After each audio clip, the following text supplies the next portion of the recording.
মাছ ছাড়ার আগে কিন্তু সার, লবণ, চুন, আনুষঙ্গিক অনেক কিছু দিতে হয়।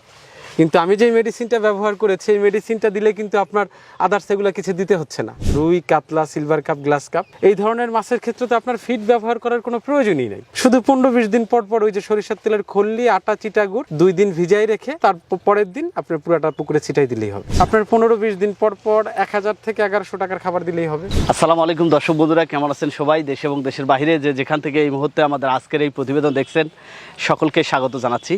দর্শক বন্ধুরা, আজকে চলে এসেছি ময়মনসিংহ জেলার ঈশ্বরগঞ্জ উপজেলার 18 বাড়ি গ্রামে।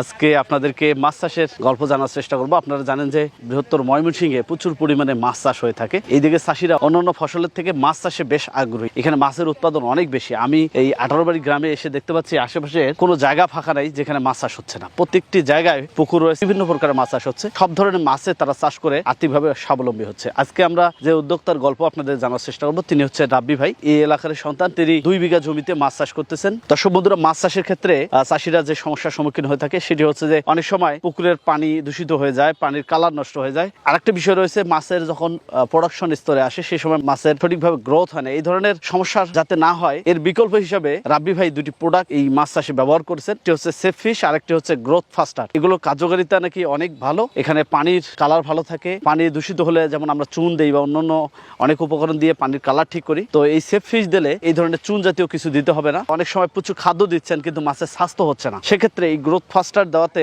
মাছের স্বাস্থ্যটা খুবই ভালো থাকে, দ্রুত গ্রোথ চলে আসে। রাব্বি ভাইয়ের সাথে কথা বলে তার মাছ চাষের গল্প জানবো, সেই সাথে তিনি কিভাবে মাছ চাষ করতেছেন, তিনি যে উপাদানগুলো ব্যবহার করতেছেন এতে কতটা ভালো রেজাল্ট পাচ্ছে এই বিষয়গুলো জানবো। সেই সাথে এই এলাকার কৃষকরা কি পরিমাণ মাছ চাষ করতেছে, তাদের আর্থিক অবস্থা কতটা উন্নত হচ্ছে এই মাছ চাষ করে, এবং ময়মনসিংহে কি পরিমাণ মাছ চাষ হয় এই বিষয়গুলো আপনাদেরকে আজকের পর্বের মাধ্যমে জানার চেষ্টা করবো। আশা করছি ভিডিওটি না টেনে পুরোটি দেখার চেষ্টা করবেন। যারা মাছ চাষী রয়েছেন বা যারা মাছ চাষে আগ্রহ প্রকাশ করতেছেন তাদের জন্য আজকের এই ভিডিওটি খুবই গুরুত্বপূর্ণ হবে। চলুন শুরু করা যাক।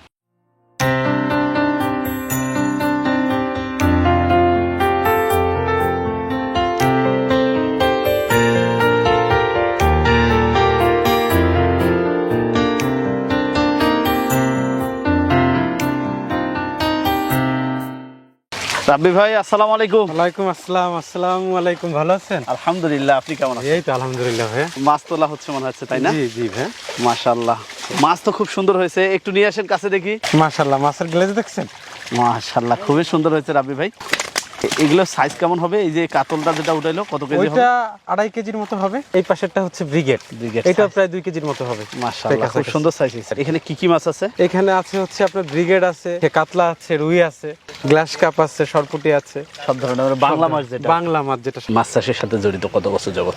প্রায় 3 বছর। কিভাবে মাছ চাষে আসলেন, এখন কি করতেছেন? মূলত মাছ চাষে ছিলাম না, মূলত করতাম বিজনেস। আমার ঢাকাতে বিজনেস ছিল, খুব ভালোই চলতেছিল। একটা পর্যায়ে এরকম একটা অবস্থা হলো যে আর পারলাম না, বিজনেসটা ছেড়ে দিলাম। তারপরে গ্রামে চলে আসলাম। গ্রামে আসার পরে হচ্ছে আপনার 1 বছরের মতো বসাই ছিলাম। জানি তো, বেকার থাকলে গ্রামে কিছু মানুষ থাকে, নানান ধরনের কথাবার্তা বলতো, আত্মীয় স্বজন অনেক ধরনের অনেক কথা বলতেছিল। পরে আপনার ভাবির সাথে আলাপ করলাম যে আসলে এইভাবে তো হবে না, আমাদের একটা কিছু করতে হবে। তো কি করা যায়, হাতের অবস্থাও তো তেমন একটা ভালো না। তুমি বললো যে তুমি টেনশন করো না, আমার কিছু গয়না আছে, এই গয়নাটা সেল করে আল্লাহর নাম নিয়ে তুমি মাছ চাষে নামো। আমাদের এখানে সবাই তো মাছ চাষ করতেছে, ঢাকাতে যে কয়জন ব্যবসা করে, আমাদের এলাকার ম্যাক্সিমাম লোক তো মাছ চাষ করেই ভালো আছে, তুমি একটু চেষ্টা করে দেখো। তো তারপরে আমি আপনার ভাবির ওই সামান্য কিছু গয়না ছিল এটা বিক্রি করে 1 বিঘার মতো একটা পুকুরে আমি কিছু বাংলা মাছ, রুই, কাতলা, গ্লাস কাপ এই ধরনের কিছু মাছ ছাড়লাম। তো আসলে প্রথম দিকে হয় না, অনেক সময় যে যখন হয় তখন সবই হয়, আর যখন হয় না তখন কিছুই হয় না। তো প্রথম বছর আমি মাছ চাষ করলাম, ওইভাবে অতটা অভিজ্ঞতা ছিল না, ওরকম ভাবে কেউ আমাকে সুপরামর্শ দেয় নাই। এই মাছ গ্যাস ফলস করতো, মাছ মরে ভেসে উঠতো। আমাদের দেশের বিভিন্ন ধরনের বিভিন্ন প্রোডাক্ট আছে, ব্যবহার করতাম। তো দেখা যাচ্ছে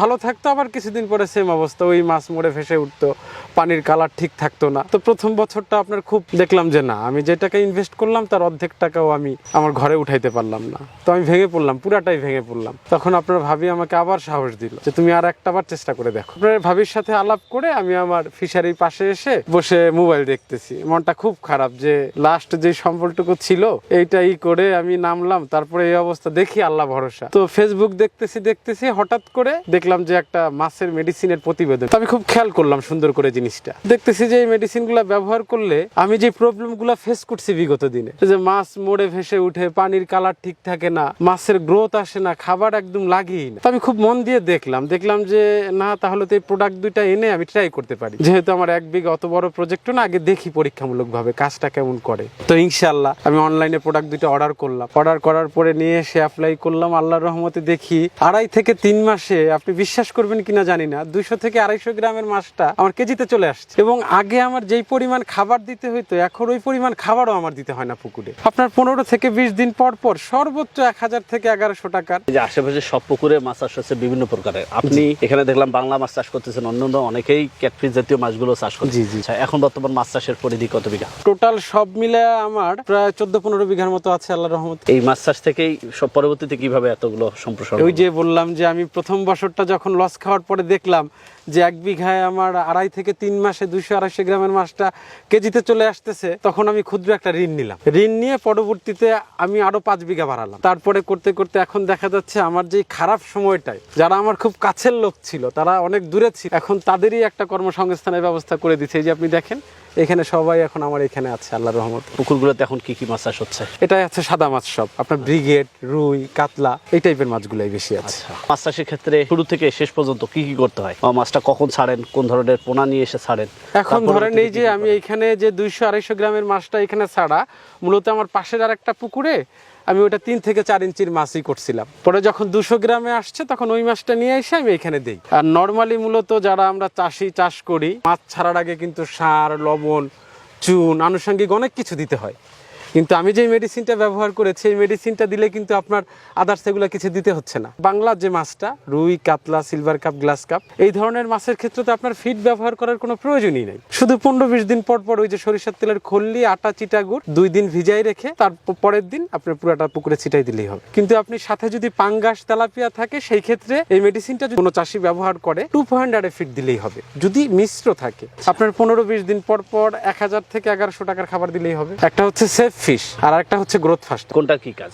পানির অক্সিজেনটাকে ঠিক রাখে, পানিতে গ্যাস ফলস হয় না, মাছ মরে ভেসে ওঠে না, অক্সিজেনটা ঠিক থাকে, পানির অ্যামোনিয়া দূর করে, পিএইচটা ঠিক রাখে। গ্রোথ ফাস্টারের যেই কাজটা, ওটা হচ্ছে প্রাকৃতিক ভাবে আপনার খাবার তৈরি করবে এবং আপনার অতি দ্রুত মাছের গ্রোথ নিয়ে আসে গ্রোথ ফাস্টারটা। জানতে চাইছিলেন যে এটা কিভাবে আমি পুকুরে প্রয়োগ করি? জি।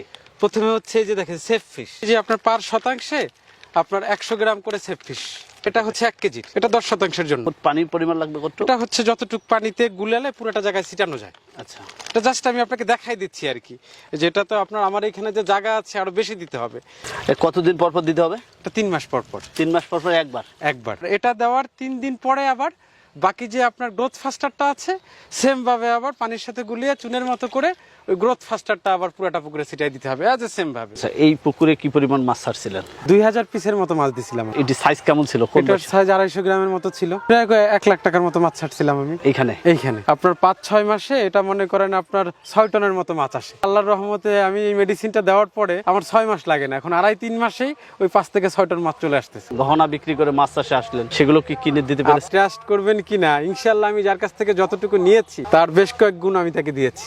এখন পারিবারিক ভাবে সকলে কেমন খুশি আপনারা? আগে তো ফ্যামিলির অনেকে আমাকে অ্যাবাউট করতো, আমি যে দিক দিয়ে হেঁটে যাইতাম তারা অন্য দিক দিয়ে যাইতো। ওই জায়গার কিছু লোকই এখন আমার এই ফিশারিতে কাজ করে। আসলে ভবিষ্যতের পরিকল্পনা কি করতে চান মাছ চাষটি? ভবিষ্যতের পরিকল্পনা হচ্ছে আমি এখন যেই প্রজেক্টে আছি, আমি চাই যারা বেকার আছে আমার এইখানে ম্যাক্সিমামই সবাই যারা ইয়াং জেনারেশন মাছ চাষ করে, তারপরেও যারা বেকার আছে আমি আমার মাধ্যমে যেন আরো কয়েকজনের কর্মসংস্থানের ব্যবস্থা আমি করতে পারি, এই ইচ্ছাটা আমার আছে। তো রাব্বি ভাই, আপনাকে অসংখ্য ধন্যবাদ আমাদের মূল্যবান সময় দিয়েছেন। আপনিও আসছেন কষ্ট করে, আপনাকেও ধন্যবাদ ভাই। আমাকে সব থেকে ভালো লাগলো এই ধরনের সুন্দর প্রাকৃতিক পরিবেশে আপনাদের এলাকার সকলে মাছ চাষে করে উপকৃত হচ্ছে। এই মাছ চাষ আমাদের দেশের কৃষি অর্থনীতিতে একটা বড় ভূমিকা রাখছে, আগামীতে আরো ভূমিকা রাখবে এবং এখানে যে মানুষের কর্মসংস্থান হচ্ছে, আরো অনেকের হয়তো কর্মসংস্থানের সুযোগ সৃষ্টি হবে। এসব ব্যর্থ রেখে বিদায় নিচ্ছি। আসসালামু আলাইকুম। ওয়ালাইকুম আসসালাম।